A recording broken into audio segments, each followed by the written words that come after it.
Hey, Sean, just wanted to check if Puka will practice on Wednesday and if there are any injuries from last night. Yeah, so guys are still, I appreciate you guys being able to go earlier. Unfortunately, there's going to be not any medical information or updates different than yesterday.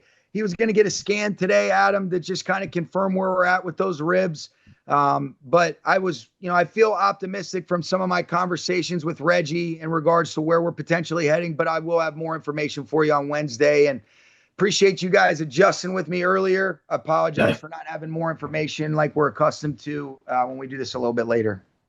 And just as a point of clarity from last night, I know you said you have confidence in Josh Carty. Will that preclude you from working out another kicker this week? There's a lot of things that we're going to look into. That's kind of what's occupied the majority of the morning is figuring out, okay, hey, what are the best courses of action for us to be able to have some more tangible examples of, getting this operation in the direction that we want. And I hold true to the belief and the confidence I have in Josh.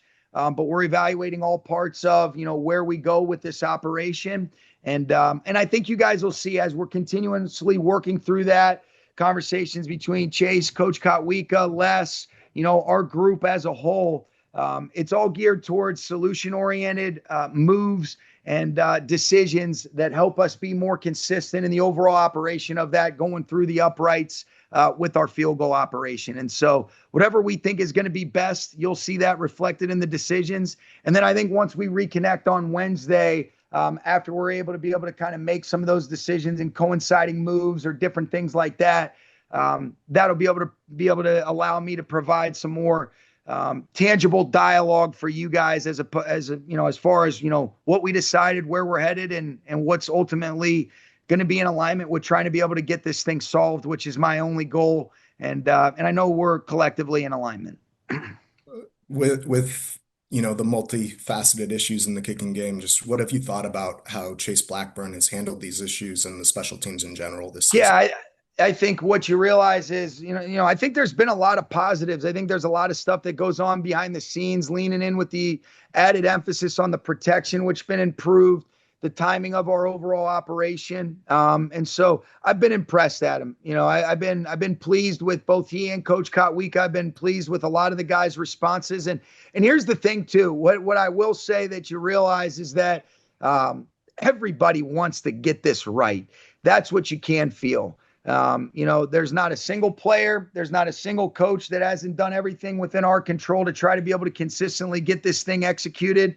The enemy does have a say, but our goal is to be able to just get this figured out. And it's been challenging. It's stretched you in ways that, has been unique, but I've been pleased with how Chase and Coach Kotwika have handled it and how they've navigated it. And then ultimately we're looking for consistent overall execution of that phase. And that's clearly what we've been lacking. And there's no running away from that. You took a patient approach with Emmanuel Forbes after adding him last year. So just what was it like for you and your coaching staff to see him have the performance he did yesterday, especially in the fourth quarter with the two third down stops and the interception? It was big, Adam. I think the thing that's cool is I don't think anybody would be surprised because this is a culmination of the work and the consistent approach that he's put in on the Monday through Saturdays. And then it translates in terms of, showing up on Sunday where he's giving himself the best chance for a lot of that stuff to come to life. I give Aubrey a ton of credit for the relationship he's developed, really not exclusive to Emmanuel, but really with all of his players and our team in general. I mean, him as the assistant head coach, he does such a great job for us. But I think, I'm really happy for Emmanuel, and I'm looking forward to watching him build. I thought some of the plays that I was most excited about, watching him come up and run support, putting his face on people, crack replacing. Obviously had some really good examples of some really good competitive coverage ops against some premier players in this league. And it's cool to be able to see him, get his hands on the ball and be able to make that catch. And I was really pleased with Jacoby Durant as well. So I think our corners have really played well these last few weeks, and we're hopeful to be able to get Darius Williams back in the mix. And thought Roger McCreary showed his overall athleticism on teams, and I thought he did a really nice job throughout the course of the week, where he'll be able to add that depth and, figure out how to be a factor for us. And, we're excited about him as well. Thanks, Sean. You're welcome. Stu, Hey Sean, how has 12 and 13 personnel evolved from something that was maybe more matchup specific in this season to now something that's part of this offense's identity? And within that, what role has Terrance Ferguson's growth and development played in making that possible? Yeah, I think the cool thing is organically, and then sometimes by nature of all right, let's take advantage. I think one of the cool things that I've witnessed from our defense as a whole is everybody that's up on game day has a role, and our guys have done a great job of being able to figure out all right, where are those opportunities to create authentic value where guys can really feel like, all right, I can have that ownership and my role is important, it's valuable, and I'm going to maximize that. And we're getting the most out of the 48 guys that have a jersey on game day. And I think, we're starting to do that offensively. And those guys have earned it. I think Scooter Huff does such a good job, Stu, with that group as a whole. Obviously, we know the importance of, Tyler Higbee, Colby Parkinson, Davis Allen just continuing to do his thing. And I think when you've got three veteran examples in that room, Terrance is a stud. And I think there's a lot of guys that, the enjoyment for each other's success, especially, for this team, but that room in particular is really cool, can present some different things. You feel Terrance, huge third down catch and then a big catch off of the play action where, got some real rack. I thought he was maybe going to come out of that thing. It looked like, but it was a good explosive gain. And, I think the thing you guys hear me say over and over, repetition's the mother of learning, and he's getting better and he's using those reps to grow. And it's not exclusive to the plays that he makes when the ball's in his hands. I mean, he's doing some good stuff without the ball, learning how to be a complete tight end. And I love that group. And I think, we've got to do a good job of consistently figuring out how to utilize different personnel groupings. And what's been cool for us is the guys have leaned in. They've done an excellent job. I give Scooter Huff, like I mentioned, a ton of credit for us to be able to do as many different things as we've done, particularly the last 2 weeks. And it's obviously been very fruitful for our offense as a whole. And I'm happy for those guys. Appreciate it. Thank you. Yeah, you got it, man. Gary. Hey, Sean. Hey. This isn't the first time, in your 9 seasons that you have had to deal with special teams issues, particularly kickers, either because of injuries or performance or whatever. How is this situation similar? How is it different? And what do you learn from, your previous experience navigating this kind of issue? Yeah, I think the biggest thing I would say, Gary, in a lot of the previous instances, I had to be honest with myself of what kind of situations and spots were we putting that group in. When you go back a couple years ago, we were attempting a ton of 50+ yard field goals, but all we're talking about is it's a make or a miss. And so, I think what's a little bit different about this is, I think that it's really the amount of ones that we've missed and really the location of where those attempts are from. You're talking about a lot of PATs, a lot of things that are under 45 yards. And then you look at, just some of the different things that are going on around the landscape of the league. But I don't know that I've felt like the consistency of these issues has been as prevalent as what it's been. But ultimately, what I do know, Gary, is we're about solutions. We're about cultivating and creating the right atmosphere, the vibe that gives our players a chance for successful outcomes. And that's communication. That's an understanding of where is your role within the 111th. What are the things that we need to do to be able to consistently execute on a consistent basis? And I think we've leaned in. And the thing that's hard is that the reality is what you guys look at and what we feel, and this isn't a negative, is that, hey, the goal is when that operation goes out there, either that ball goes between the uprights or it doesn't. And if it doesn't, it's considered a fail. But that's not exclusive to the kicker or the holder or the snapper. There's 11 guys that you're relying on for that operation to consistently be able to make extra points or make field goals. And I think that, we've got to be able to look at it and say, all right, what are those things that have consistently not gotten, done, or where is the biggest area that we need to be able to improve to give us a chance for that group to consistently execute. But what I do know, Gary, is that patience, leaning in, being able to provide real feedback, but also, with the right vibe, and the right clarity for guys to go execute is the most important thing. And that's all I'm going to continue to do. I can't go back and change what happened with that operation yesterday. All we can do is control how we move forward. Sorry, these lights are brutal. Right? But damn timers. But anyways, hopefully that answers your question. I don't know if it does, Gary. Yeah. And I know, you're hesitant. You're not going to call anyone out particular, any group out particular, but I'm just wondering if you can enlighten us a little bit about what the biggest issue maybe has been. I mean, has it just been a collective thing, or one time it's this, one time it's the other, or what? Yeah, I mean, we'd have to look at all of them and we could sit there and evaluate it. You want to sit in a film session with me, man, you'll be bored real quick. But here's what I would say. The important thing is it takes the snap, the hold, the kick in a certain timing and trajectory. There's a responsibility for the protection to be able to prevent penetration or shorter edges. And if we are operating within the timing that we expect, the location of the snap, and then ultimately the kick gets up and the location is consistent, those are the things. And if you really just look and you say, okay, what was the timing there? Was the trajectory? How was the snap? How was the hold? Did that allow Josh to be able to do what he was capable of? Was there the protection good enough within the timing of the operation? And so there's not one all-encompassing issue. You could look at the different ones, but there was a couple things that, and again, I do respect and appreciate your question. But what I don't think moves us forward is, okay, hey, let's talk about exactly what happened on this one. I think you guys can kind of look at it and be able to draw your own conclusions. But those are the things that we're looking for consistently. And then if you do end up, be able to change up, the timing and rhythm that you want to be able to snap the ball at, we have to be in alignment and be able to execute that for all 11 to be on the same page. And, that was one of our issues yesterday, was the timing of, where we were not all in lockstep on that. And, and that can't happen. And that was a big reason why we weren't able to execute one of the kicks.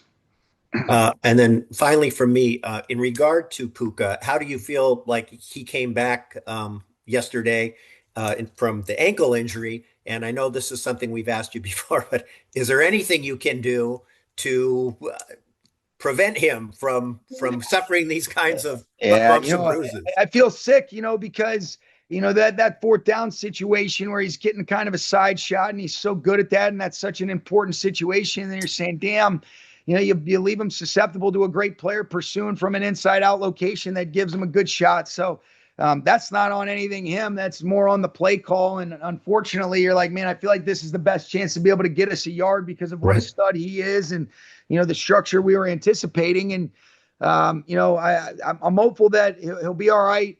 He is such a tough physical player. I thought he was outstanding, Gary. You felt his presence right away from the first drive. I mean, even something so subtle as we didn't block a screen really well in the perimeter, but he breaks the tackle and might have scored, and then it ends up leading to Higbee punching in where you get good momentum. So, he's very special for what he provides for a football team, his competitive toughness, his ability to do a lot of different things that opens him up. And obviously it was a great play. He and Matthew connected on down the field, but, just the efficiency, the toughness, the physicality, he was awesome. And, I'm kicking myself, about putting him in that spot where he sustained that, shot to the ribs. And, you always kind of, there's occupational hazards in this game, but you're always trying to pick and choose and make those decisions that are best for the team while also, being smart. And it's one of those deals you look back in hindsight and you got to ask yourself about it as a, as a coach.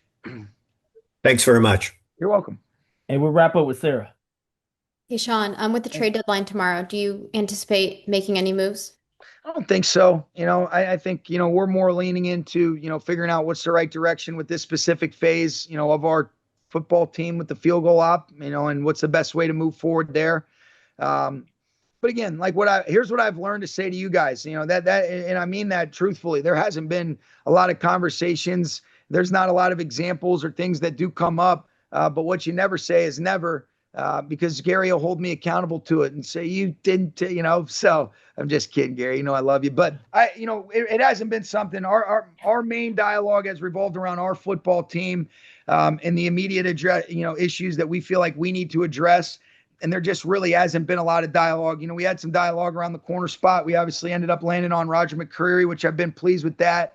But outside of that, teams talk and there's calls and conversations all the time, but nothing that would lead me to believe that anything is imminent, or more. It's way less likely that anything occurs for us at this point. Early in the season, Davante and Matthew talked about how they were still working on timing and building that chemistry and how a lot of that comes just through reps. Yep. What's it like as a play caller to see that chemistry develop as the season has gone on? It's awesome. I mean, you got two of the right kind of guys that are just getting on the same page, and you're watching a lot of the reps, that you guys just see what the final, presentation is on Sundays. But there's a lot of things that have gone on in the last few weeks, especially where you felt like it was trending in the right direction. I've said it over and over again, and I'll continue to say, we're looking for our practice preparation performance, to be able to equal game reality. That's why you practice, to try to mimic and emulate game-like situations while minimizing the risk of injury. And we've seen a lot of great examples of good practice reps that have then translated into the game becoming, real reps that you're saying, man, Nate Shieldhouse did a great presentation last week of showing, hey, this is what we did in practice. Boom, look how it came to life against Jacksonville. In the actual game, and we'll be able to do a lot of the same things from this past week into what they did, moving forward. And it's really fun to see. And, it's a real credit to both of those guys. Has there been a play in practice that you saw that I guess got you excited or made you realize like how good this connection could be? There's a lot of plays that get me excited, Sarah. I think it's just watching. What I get excited about is not the surprising connection that I'm witnessing, but the dialogue, the communication, the rapport, and their relationship just organically build, because you got two special players that'll be, when their careers are over, they'll put gold jackets on, but they're so present. They're so interested in trying to influence and affect positive change for this team. And their work is starting to show and pay, big dividends for us in these games. And those are the expectations that we have moving forward. And neither one of them ever gets complacent, which is cool. But I think it's just the consistent approach that I've seen from those guys that really has been consistent throughout the year. And now you're starting to see, success is never linear. These things are always go through the ebbs and flows. And I've watched these guys navigate, some really cool things to be in a cool spot. And, and you got to continue to earn that confidence through the work, not the words. And those guys have done that. And then this is not your next game, but the next time you're at SoFi Stadium, Cooper Kupp will be across the other sideline. What emotions or reaction do you anticipate to seeing him play against you guys in that stadium? Yeah, You guys won a Super Bowl. I think just a lot of love, a lot of appreciation, for, the amount of time that we spent, the relationship. This game, has brought me so much. And the most important thing it's brought me is a lot of, special people in my life that I've come across that have changed my life and made me a better person. And Cooper Kupp is one of those guys. He's changed my life for all the better because he was in it. Obviously that was one of the most challenging situations that you have to navigate as a head coach. But the personal love, appreciation, the respect I have for his body of work as a competitor, as a player is, I could never sit here and give you enough words to truly reflect the love that I have for that human being and the time that we spent together with our player coach relationship. Thank you. You're welcome. Thanks, Coach. All right. Thanks, guys.